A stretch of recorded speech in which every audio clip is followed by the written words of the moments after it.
Hey everybody, I'm Vera Stewart and welcome to the VeryVera Show. Can you believe it is 2025? And I certainly hope it's opened with a bang for all of you. And we're doing 2 recipes today that I think you're going to really love in this winter weather.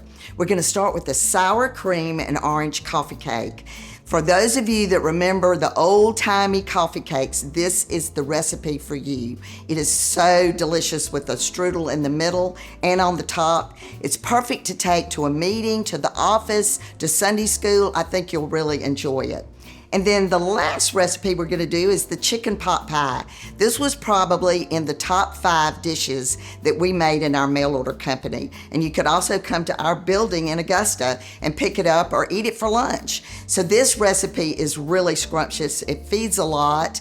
And I'm going to spend an entire segment today teaching you how to do the lattice work that's in the photography on the book. And speaking of photography, Peter Frank Edwards is the photographer for both of our books. If you're not following him, I certainly suggest it if you love beautiful food photography, just photography in general. All right, so I'm going to get my apron on and we're going to get started on that delicious coffee cake.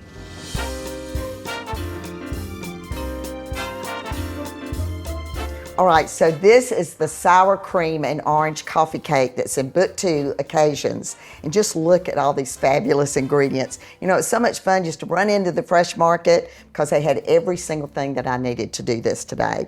So I'm really happy to share this recipe with you. But when you see it online at VeryVera.com or in our cookbook, you're gonna think, oh wow, that is a lot of ingredients, that is a lot of instructions. Do not fear. We're going to take you through this and you're going to end up with something that you're going to be extremely proud of.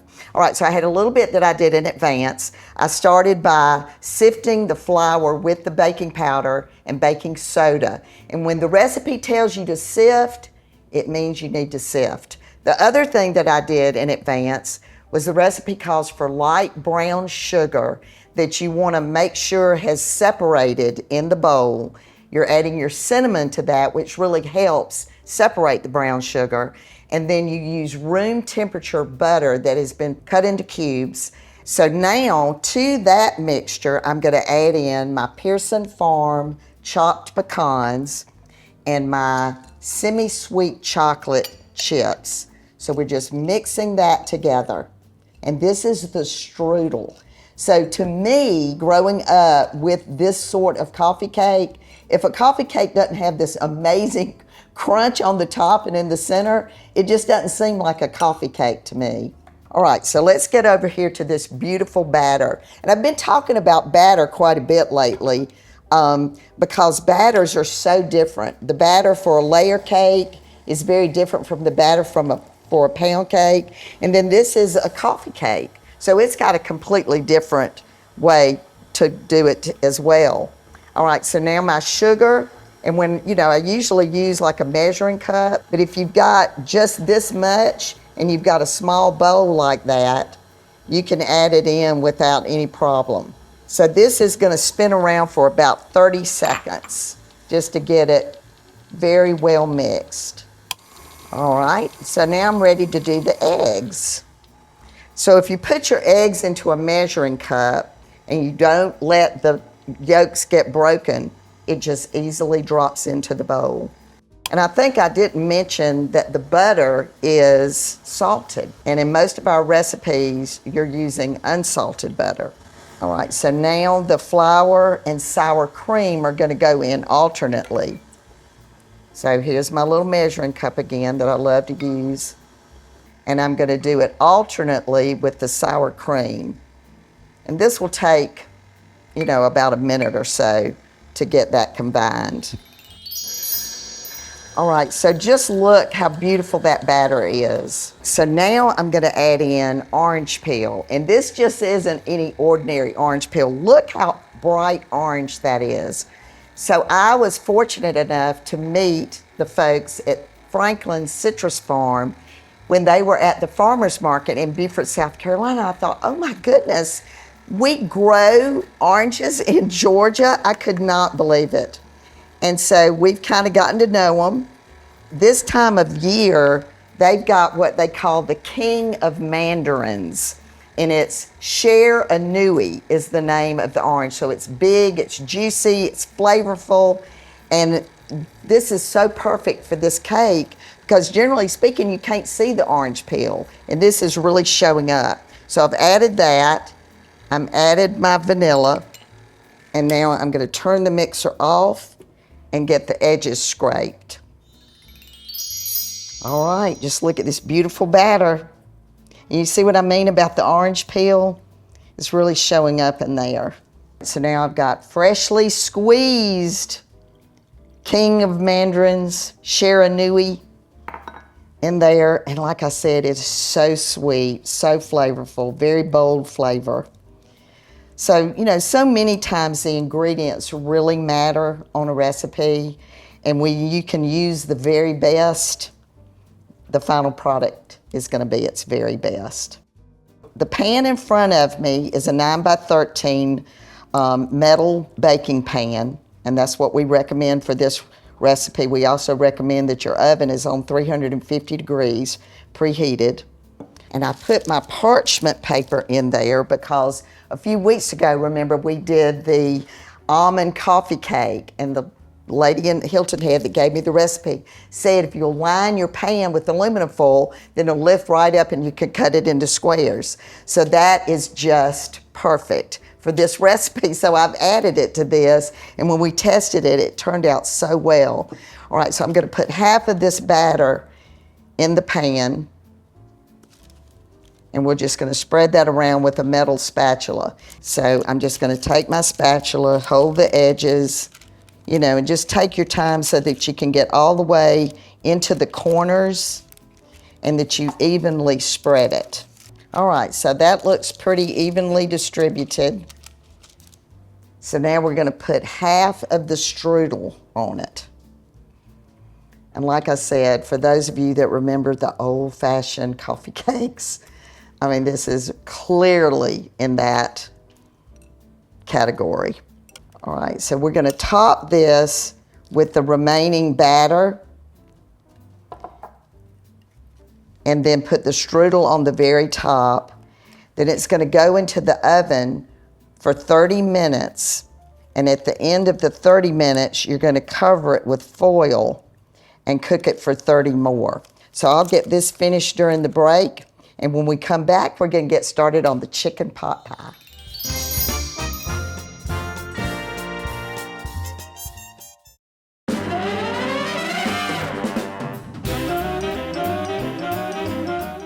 Welcome back, everybody, and if you're just joining me, we are doing recipes that are fantastic for the winter months. But you know what? You can eat either one of these any time of year.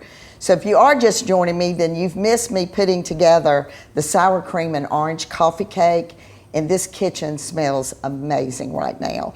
So as I said, you put it in the oven on 350 for 30 minutes, and then you take it out so you can put a piece of foil over it and then bake it for 30 more. So the aroma is just great. All right, so now the chicken pot pie, one of the most popular recipes under the VeryVera brand. And I have my melted butter in the Dutch oven. So when it says saucepan and you've got this many ingredients, you need to bump it up to Dutch oven. All right, so I'm going to add to the butter my Schumann Farms sweet onions. And we're just going to cook these vegetables long enough for them to get tender. It's going to smell like Thanksgiving in here. That's what I always think when I smell celery and onions. So we'll let these cook for just a few seconds. All right, so these veggies look tender. And now we're going to do a roux. So a roux is that one recipe that everybody needs to know how to make. There's so many recipes that call for a white sauce, a cream sauce, a roux, and it's just really great to know how to do that. It really comes together very quickly, and you don't want it to get too brown, but you want to incorporate that flour very well into the butter. So that looks just about right. So now we're going to add in salt, pepper, and sage. All right, so my tip on making a white sauce is to start with your milk because it thickens faster, and you just want to work slowly.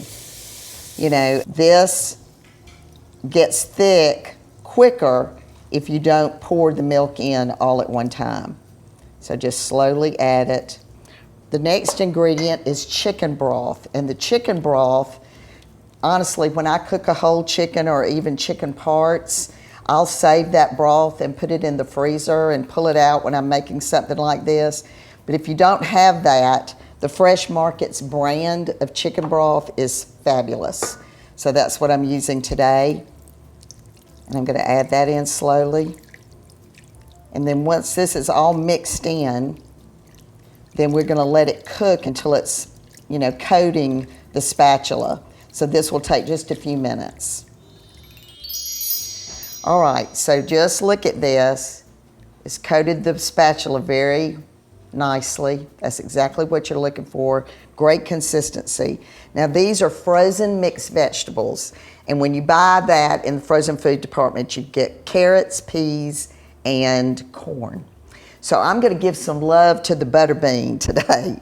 And we're going to add some of those. But you could do okra. I mean, there's you know, whatever you want to use, but we certainly recommend that you use the frozen, you know, for this recipe. So we'll just stir that around. And then on the chicken, I've got some ideas too.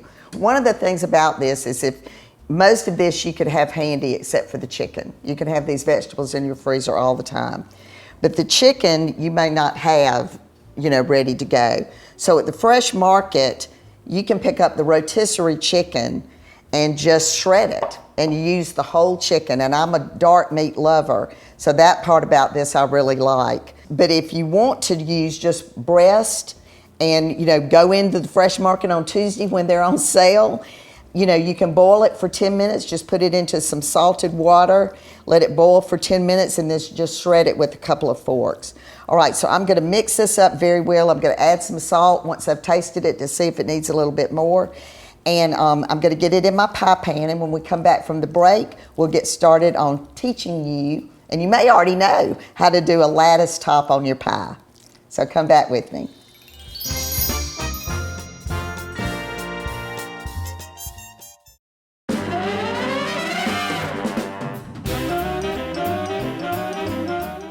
All right, welcome back everybody, and doesn't that chicken pot pie filling look amazing? You know, and honestly, I guess you could see that it's just really not that hard to do. My children still love chicken pot pie, and it's just a great recipe. So we went ahead and put the bottom crust in the pie pan and added all the fillings. So the recipe will tell you to use a deep dish pie pan, which is what this is. But I also really love to use local potters for any vessel that I can. And so I just really think this is a beautiful pie plate. I also highly recommend Pillsbury refrigerated pie crust. They come to a box, so you have just enough to make this pie when you use it. And they come rolled up in plastic, and you're just gonna roll it out. And I've got a little bit of flour left from during the break when I did the bottom crust, but I'm just gonna add a little bit to the top and then flip it over.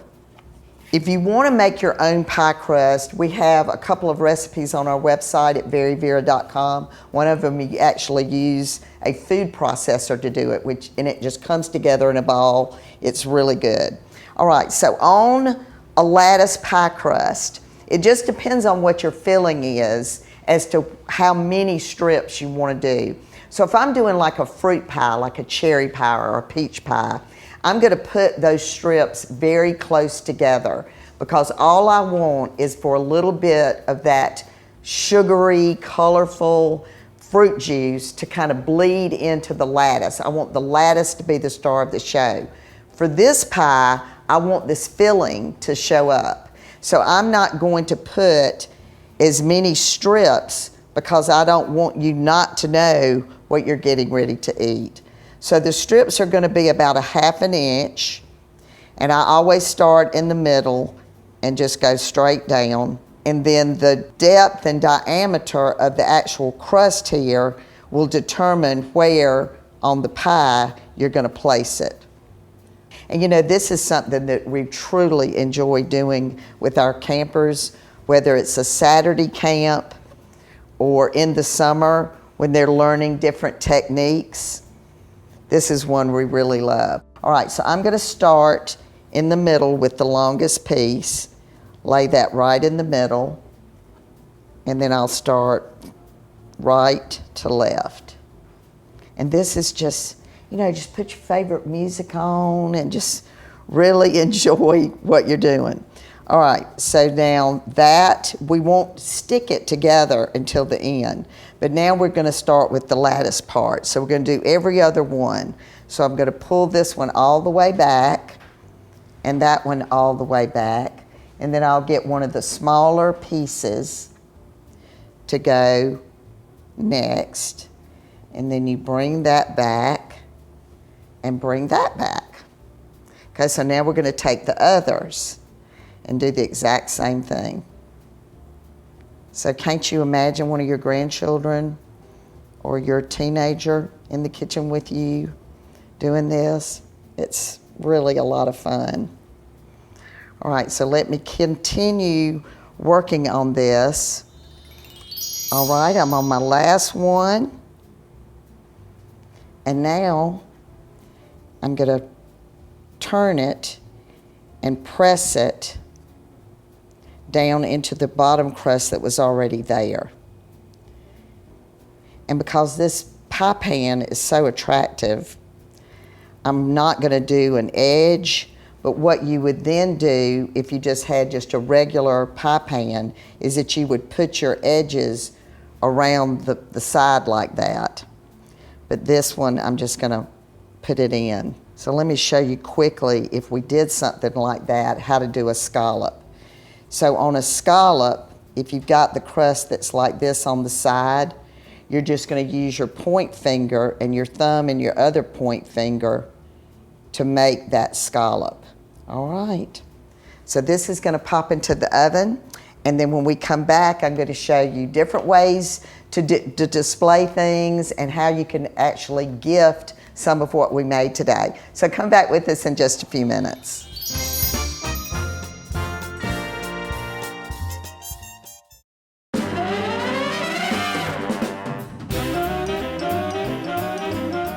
Welcome back, everybody, and if this doesn't warm you up in the dead of winter, I don't know what will. We've had the best time today, and these recipes are available on our website at VeryVera.com. And while you're there, spend a minute, because we've got so many different categories of recipes, you might find something else you might want to try. All right, so let's walk back through what we did today. We started with the sour cream and orange coffee cake. And doesn't it plate beautifully? It is moist, delicious. We recommend in the book that you serve it warm, because then you get the gooey chocolate chips as part of the moistness of that cake. And in dehydrating oranges and candying oranges, we were able to use the dehydration feature on our E-Series oven. So it really narrows the window of how long it takes to do something like that. And it's just a beautiful garnish, and you can actually just eat it when you're done with the coffee cake. So I love that. All right, the next recipe we did was the chicken pot pie. And we did a filling using the Fresh Market's rotisserie chicken. We used frozen mixed vegetables. And remember that show we did not long ago where I said keep certain things in your pantry or in your freezer at all times? Frozen vegetables would be one of those things. And the Pillsbury pie crusts actually have a very long shelf life in your refrigerator as well. The lattice work looks beautiful, and it really shines in this gorgeous pottery pie dish. Love the way that looks. And when you plate it, you know, some of the filling is going to kind of go out. It's called a pie, but it may not cut just like a pie. So I recommend, generally speaking, just to cut it into squares or just to spoon it out of the dish. All right, so let's talk about gifting for a few minutes, because as I said earlier, all of these make wonderful gifts. So if you want to take and make this recipe times 2, you can take half or a third of that and put it on a plate, take it to a neighbor. This freezes beautifully, so just having something on hand when you need to take something to somebody that just needs to be cheered up, that would be the way to go. Just some cellophane and a pretty ribbon really makes that look great. And then on the chicken pot pie, certainly if you've got a very special friend that you want to give a gift to, like a pottery pie plate that they probably don't have, instead of just wrapping it in a box, put the chicken pot pie in it. If you'd rather not do that and you have just something quick that you need to do, these Pyrex dishes are under $5. So you could give it and never see the Pyrex dish again. So hopefully we've given you some ideas, and no matter what you do, do it in good taste. And I certainly hope you'll come back and join us again next week.